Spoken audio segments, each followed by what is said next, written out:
Hello guys, welcome to my channel. How are you all? Today I'm going to share you a recipe of Laccha Paratha. For that I've taken wheat flour, I'm adding some salt, some oil, and I'm adding some water and binding it into a normal chapati dough. I'm applying some more oil on it and resting it for 5 to 10 minutes.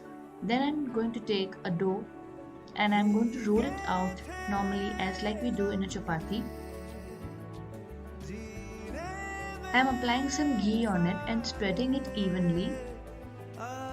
After that, you have to fold the chapati alternately like this and roll it out so that we get the proper layers. I am applying some more ghee on it. I am putting some coriander leaves. You can also add some sesame seeds to it and then roll it out. On a pan, you have to put it on medium flame on both sides by applying some ghee, and our lachha paratha is ready. Bye bye.